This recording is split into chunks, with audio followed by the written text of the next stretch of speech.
अब बच्चा तुम तो इतने केवल कह रहे हो, हमें तो ऐसे भी बच्चे मिले कि हम नहीं करना चाहते पर जबरदस्ती अगर ना करें, ना पिएं, ना खाएं तो हमारा निरादर करते हैं, हमें अपमानित करते हैं, हमें ऐसा। तो आप सबके बीच में अगर उनसे मिले ना तो एक अकेलापन में मतलब ऐसे। अब देखो, अगर सही मार्ग में चलना है तो भगवान के सिवा कोई हमारा मित्र नहीं है, ये तो मानना पड़ेगा। तुम्हें भक्ति में सपोर्ट दे सके पूरे संसार में केवल भगवान या भगवान के स्वरूप भक्तजन। तुम तुम्हार सेवक असुरारी, इसके सिवा आपको कोई सपोर्ट दे, मुझे ऐसा लगता है कि नहीं।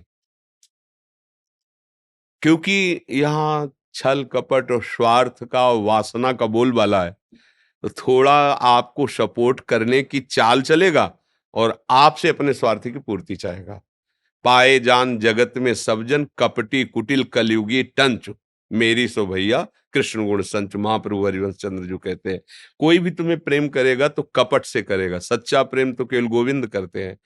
गुरु गोविंद ही सच्चा प्रेम करते हैं, दूसरा कोई प्रेम नहीं करता। तो मुझे लगता है जितने से काम चल जाए, अर्थात हमारा धर्म नष्ट ना हो, उतना तक तो व्यवहार ठीक है।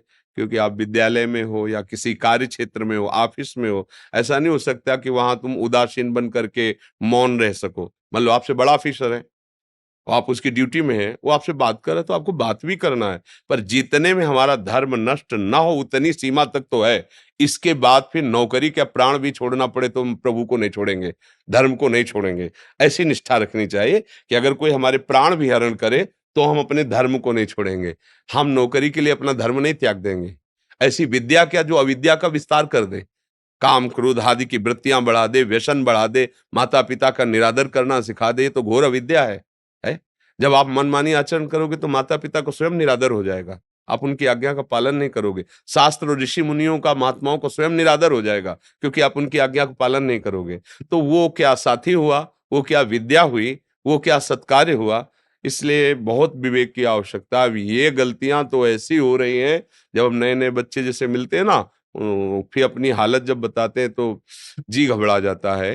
कि हमें तो ऐसा लगता है हर विद्यालय में, जहां भी जितने 10 मिनट चाहे भले हो, महापुरुषों के वचन सुनाने चाहिए। अगर आप उनको टेलीविजन पे ना दिखा सके तो कोई ग्रंथ ले लो, उसको 10 मिनट सुनाओ। तो बच्चों के अंदर भागवतिक संस्कार बने। समझें, केवल पशुता का संस्कार बढ़ता चला जा रहा है। पशुता का मतलब होता है अपनी इंद्रियों को विषयों में केवल संयोगित करके सुख की लालसा रखना, बस इतना ही सुख रहे। हमारी हर इंद्री की चाह पूर्ति, मना कष्टान इंद्रियाणि प्रकृति स्थान, ये पशुता है। हमारा जीवन इसलिए नहीं मिला, इतने के लिए नहीं मिला। सच्ची कहते हैं, बात पर विश्वास कर लो। भगवान के चरणों का आश्रय लेकर नाम जपने से और सारे कर्तव्य कर्म करते रहो, जो आनंद मिलेगा वो आनंद ब्रह्मा को भी नहीं है, ब्रह्म पद में, परमेष्ठि पद में। आज ही सत्संग में था कि वो वृंदावन वासी को, श्यामा श्याम के उपासी को ब्रह्मा जी भक्तिपूर्ण नमन करते हैं, उसको प्रणाम करते हैं। आप समझो परमेष्ठि पद ब्रह्मा पद है। ब्रह्मादिक के भोग सब विषम लागत ताई, नारायण ब्रजचंद की लगन लगी है जाय। नारायण स्वामी कहते हैं कि श्री कृष्ण अनुराग में उन्मत्तता पाने के लिए साधक चल रहा है, तो उसके अंदर ऐसी क्षमता आ गई कि ब्रह्मादिक के भोग विष के समान लगते हैं। आज हमारी दुर्दशा हो रही है, हमारे समाज की, हमारी जो नवीन पीढ़ी है, छोटे छोटे बच्चे गलत आचरणों में उतर रहे हैं। मदिरा पान आदि उसको कोई दोष ही नहीं मान रहे, मनोरंजन समझ रहे हैं। व्यसन और भी नशा, ड्रग्स है, और धुआं वाला वो क्या चिलम विलम, ये सब गांजा, ये सब ऐसे गंदी आदतें स्कूल में बच्चों की पढ़ रहे हैं। अब बोलो क्या इनकी जिंदगी होगी। मुझे लगता है नवीन बच्चों को बहुत सावधानी से शिक्षा देनी चाहिए, जिससे वो अपने जीवन को संभाल सके। व्यसनी हो गया तो क्या, व्यभिचारी हो गया तो क्या जीवन रहेगा। अभी तो बच्चा है वो, अभी से हालत उसकी खराब हो गई।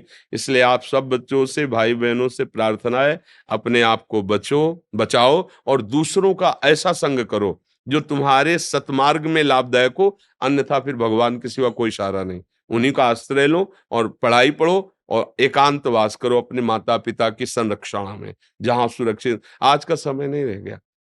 हम समझ रहे हैं कि हम माता पिता गुरुजनों की आज्ञा का उल्लंघन करके मनमानी स्वतंत्रता में आनंद ले लेंगे। नहीं, ये गुलामी है, मन की गुलामी है, इंद्रियों की गुलामी। जो गुरुजनों की आज्ञा में परतंत्र रहता है, उस माया से वो स्वतंत्र हो जाता है। अभय होए जो तुम्हें डेराए। जो गुरुजनों से डरता है, उनकी आज्ञा उल्लंघन नहीं करता, माया उससे डरती है। और जो गुरुजन और शास्त्र का अपमान कर देता है, अवहेलना कर देता है, माया बलात् उसको गुलाम बना लेती है। छोटे-छोटे विषय, छोटी-छोटी इंद्रियों के भोग में वो आसक्त होकर के दुर्गति को प्राप्त होता है। इसलिए बच्चों सावधान, ये जो चला है, हम बार-बार कहते हैं गर्लफ्रेंड, बॉयफ्रेंड, ये आज तक हमारी समझ में नहीं आया। हमारी समझ में तो नहीं आया। क्या वो दोस्त जो हमें पतित होना सिखाए? क्या वो दोस्त जो हमारे साथ जीवन में खिलवाड़ कर दे? मतलब धर्म का कोई अस्तित्व नहीं, पवित्रता का कोई अस्तित्व नहीं, संयम का कोई अस्तित्व नहीं, हमारी दोस्ती है।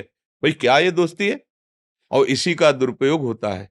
इसी का दुरुपयोग होता है कि छल करके एक दोस्त दूसरे की हत्या कर देता है, एक दोस्त दूसरे का पतन कर देता है। मुझे लगता है ये दोस्ती नहीं है, ये कलयुग की चा